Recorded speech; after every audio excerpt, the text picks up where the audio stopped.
Oi pessoal, aproveitando aqui que sai um pouco de sol, fazer um resumo aqui para vocês do que está acontecendo. O primeiro foco do coronavírus aqui, com 16 casos, aconteceu no dia 21 de fevereiro aqui na região da Lombardia. E a partir dessa data, o governo decretou zona vermelha em alguns comunes, compreendendo um total mais ou menos 55 mil pessoas, para tentar impedir que o vírus ele passasse para outras regiões e principalmente atingisse Milão. Logo na primeira semana, aqui em Milão, as aulas pararam, as universidades pararam, mas o próprio prefeito aqui ele falou: olha, as universidades pararam, as escolas, as creches estão paradas, mas vocês podem fazer compras, podem ir no cabeleireiro, podem ir nos parques, a gente não pode fazer a economia parar. No começo eles testavam todo mundo, né? Isso fez com que, inclusive os assintomáticos, né? Todo mundo dessa região principalmente, né? Dessa zona vermelha, fez com que o número de contagiados ele crescesse, né, estatisticamente de uma forma muito veloz. Na minha opinião, o governo percebendo isso, chegou um momento que falou: não, a gente não vai testar todo mundo mais, a gente tem muito mais casos que a Alemanha do que a França, porque a gente faz teste pra caramba e lá eles não fazem. E então aqui a gente vai deixar de testar os assintomáticos, a gente vai testar só as pessoas com sintomas. Essas foram basicamente as primeiras medidas que foram tomadas, né? Depois se descobriu que o vírus estava por aqui há mais de 30 dias antes do primeiro caso e que essa região, né, da Lombardia, que foi o primeiro foco do coronavírus, o isolamento dela não adiantou muita coisa, porque o vírus já estava circulando aqui na Itália, né, principalmente nessa região da gente.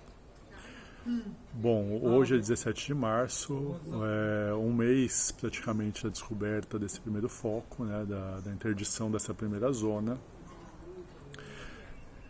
E os dados de hoje ainda vão ser atualizados, mas até ontem você tinha praticamente 28 mil pessoas contagiadas, mais de 2 mil mortos e um pouco mais de 2 mil curados. No começo, o governo italiano ele veio com o discurso, e a população na Itália, na verdade, estava com esse discurso de que é uma doença que a letalidade é baixa e que afeta principalmente os mais velhos, e que isso é verdade.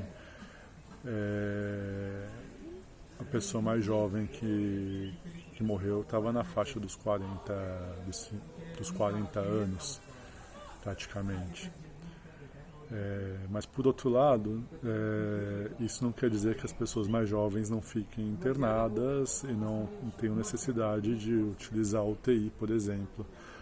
O paciente número 1, ele ficou semanas internado e ele tinha 38 anos, era maratonista, gozava de uma boa saúde, mesmo assim teve que usar o equipamento de saúde, e inclusive a UTI. E chegou um momento que as internações só aumentavam, a utilização da UTI só aumentava, e o governo, puta que pariu, tá acabando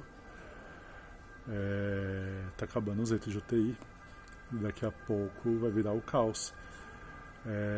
Na Lombardia praticamente estavam esgotando os leitos de UTI, você teve que remanejar a gente de Lombardia para outras regiões da Itália, porque não tem mais leitos, né? Eles querem construir um hospital com 400 leitos a mais de UTI num local de exposições e tal, construção de emergência desse local porque não tem mais leitos.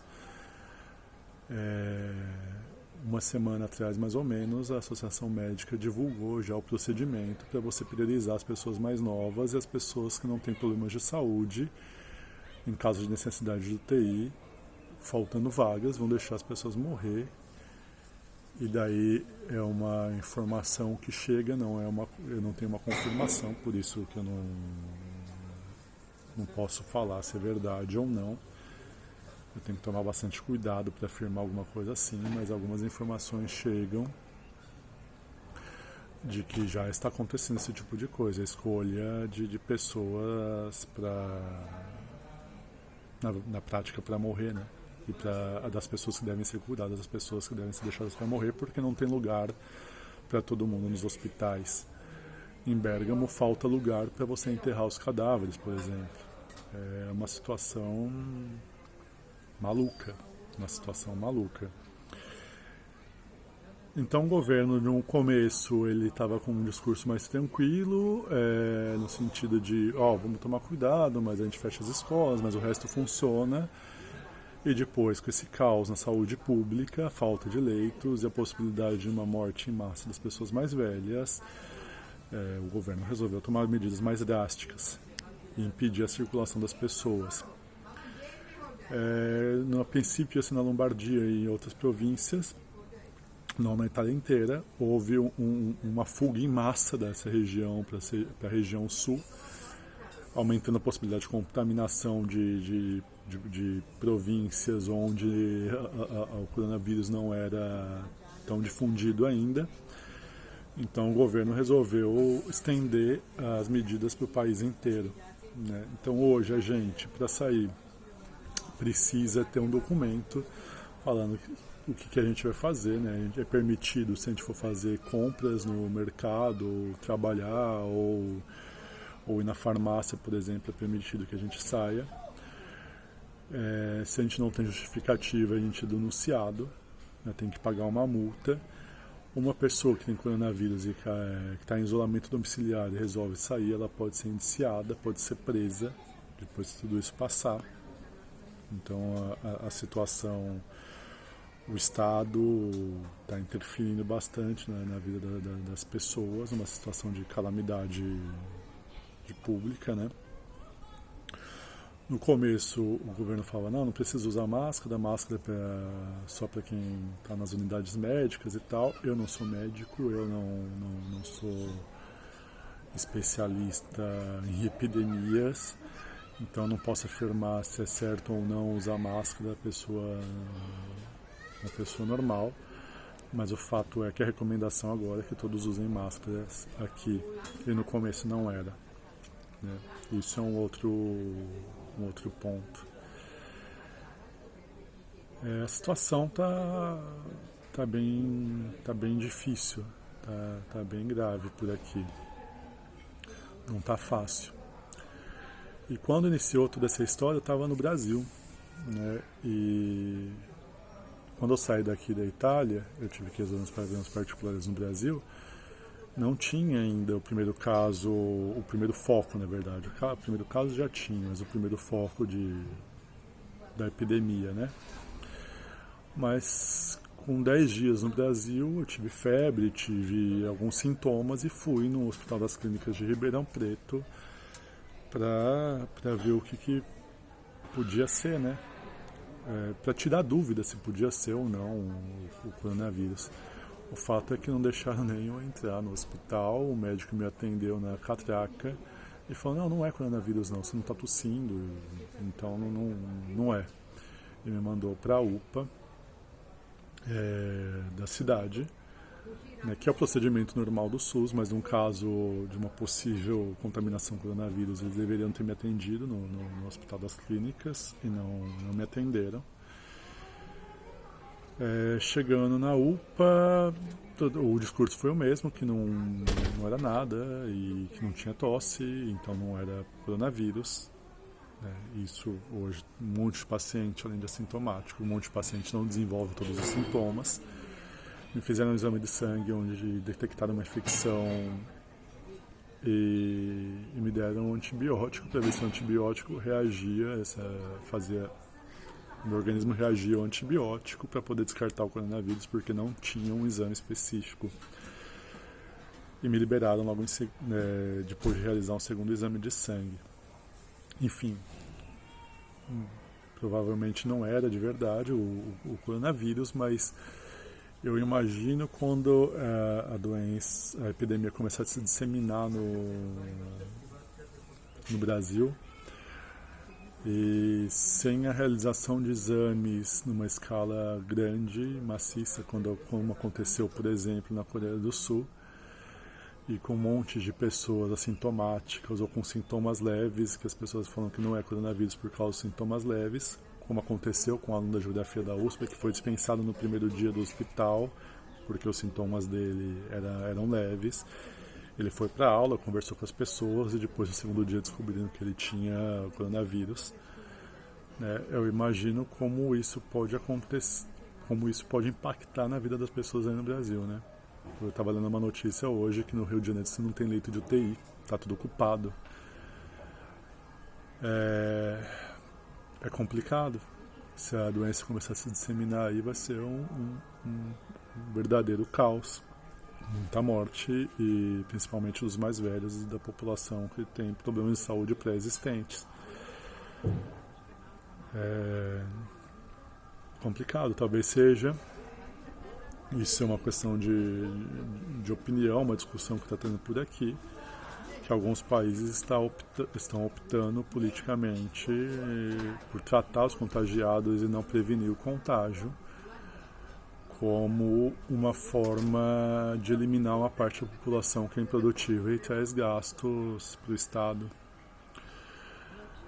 E quando você não tem uma política pública e uma tomada de posição por parte do governo de fazer uma política de prevenção, e pelo contrário, você acaba estimulando, como fez o presidente Bolsonaro, a participação em atos públicos ou coisas do tipo, pode ser que não seja só a responsabilidade, maluquice do presidente, mas sim uma opção consciente para a eliminação de uma parte da população improdutiva no Brasil. Uma espécie de reforma, a continuação da reforma da Previdência com a eliminação dos mais velhos. Que seria muito triste. Enfim. Daí tem outras discussões sobre a questão de que as pessoas vão passar fome, que as pessoas não podem trabalhar, e as pessoas estão precárias, as pessoas estão com problemas, vão ter problemas de sustento, esse tipo de coisa. Mas acho que daí são duas coisas diferentes, né? A epidemia só vem expor com uma falta de uma legislação trabalhista, com uma falta de uma carteira de trabalho assinada e com uma falta de garantias trabalhistas, que está ocorrendo em larga escala depois da reforma da Previdência e ocorria mesmo antes. Ela prejudica só o trabalhador, né? Ela prejudica o trabalhador e coloca em pauta novamente a luta por direitos, inclusive para garantir a sobrevivência das pessoas em caso de calamidade pública, como é esse caso. Aqui na Itália é a mesma coisa, as pessoas não têm trabalho, não têm como se sustentar. Muitas pessoas são contratadas como pessoas jurídicas ou uma espécie de contrato intermitente, como tem no Brasil, e também estão passando muita dificuldade. Mas ao contrário daí, não que aqui seja melhor, mas ao contrário daí o governo está, entre aspas, prometendo uma espécie de sustento econômico que não é o suficiente, mas minimiza o problema, o que o governo do Brasil nem isso está pensando em fazer. Então, vai jogar tudo nas costas da consciência e responsabilidade individual, e quando, na verdade, a fome aperta, as pessoas precisam trabalhar. Então o contágio pode ser muito mais forte, muito maior aí.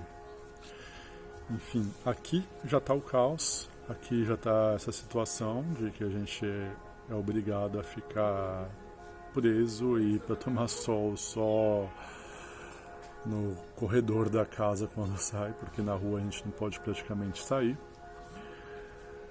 E aí prevejo que se o governo, ou pelo menos uma mente lúcida no governo, talvez um pouco mais racional, o ministro da Saúde, dentro desse governo de malucos, não agir, prevejo que vai existir um caos e grandes problemas. Só espero que meus amigos aí, as pessoas que eu conheço, elas se protejam da melhor maneira possível. É isso. Tchau, tchau.